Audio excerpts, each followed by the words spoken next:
نہیں، یہ تو بہت حد تک دیکھیے بات یہ ہے کہ افسانے ہیں. سلامتی ہے ان آنکھوں پہ جو ہدایت پہ نظریں جمائے بیٹھی ہیں، ان کانوں پہ جو ذکر خیر کے منتظر رہتے ہیں، اور ان قدموں پہ جو ہدایت کی راہ پہ گامزن ہیں. ایسا بات یہ ہے کہ مولانا مودودی اپنی تفہیم القرآن میں لکھتے ہیں کہ شیطان صرف اور صرف انسان کے اندر وسوسہ ڈالنے کی قوت رکھتا ہے، کسی کو جسمانی طور پر بیمار نہیں کر سکتا.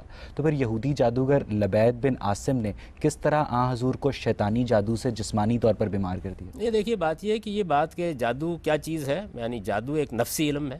اس میں شیاطین کا دخل بہت بعد میں شروع ہوتا ہے. جادو کی کئی اقسام ہیں، اور آپ جب کسی نفسی علم سے کام لیتے ہیں، جیسے اب پیرا سائیکالوجی آپ کو بہت سی چیزیں بتا رہی ہے جس میں آپ اثر انداز ہو سکتے ہیں، ٹیلی پیتھی ہے اور بہت سی چیزیں ہیں. ان تمام چیزوں میں آپ کے اپنے نفس کی قوتیں اثر انداز ہوتی ہیں. جادو میں بھی عام طور پر انہی قوتوں سے کام لیا جاتا ہے. اس یہودی نے کیا جادو کرنے کی کوشش کی تھی، اس کی کوئی تفصیلات ہمیں معلوم نہیں ہے. یہ معلوم نہیں ہے. دن بدن بیمار پڑتے چلے گئے، یہ کہا جاتا ہے کہ ان کی کنگھی کے اوپر جادو ہو گیا. نہیں، یہ تو بہت حد تک دیکھیے بات یہ ہے کہ افسانے ہیں.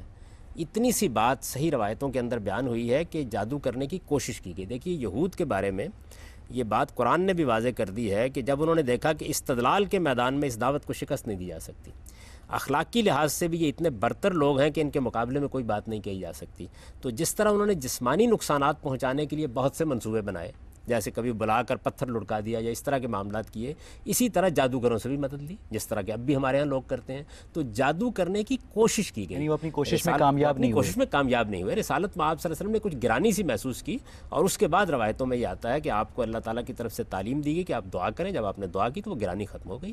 اس کو بعد لوگوں نے افسانہ بنا کے اس میں بہت سی تفصیلات کا اضافہ کر دیا ہے. قرآن مجید اس معاملے میں بالکل واضح ہے کہ کسی پیغمبر کو بھی ہرگز اس کے دشمنوں کے ہاتھ میں نہیں دیا جاتا.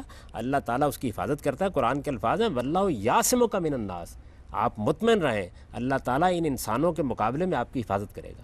تو جو خدا کی حفاظت میں ہو اس کے اوپر کوئی چیز کیسے اثر انداز ہو سکتی ہے؟ وقتی طور پر ایک اثر ضرور ہوا، اللہ کی دعا سے فوراً ختم. ایسا مسئلہ یہ ہے، حضرت زکریا بھی تو پیغمبر تھے، انہیں بھی تو ان کے دشمنوں کے حوالے کر دیا گیا. یہ بات یہ ہے کہ اللہ تعالیٰ جس وقت کسی قوم کو سزا دینا چاہتے ہیں، اور جس وقت وہ یہ فیصلہ کر لیتے ہیں کہ اب اس قوم کو آخری درجے میں سزا دینی ہے، تو پھر بعض اوقات پیغمبروں کے ساتھ بھی یہ معاملہ ہوتا ہے کہ پھر ان کو حوالے کر دیا جاتا ہے. لیکن وہ بھی صرف نبیوں کو، رسولوں کے معاملے میں یہ کبھی نہیں ہوتا. ٹھیک.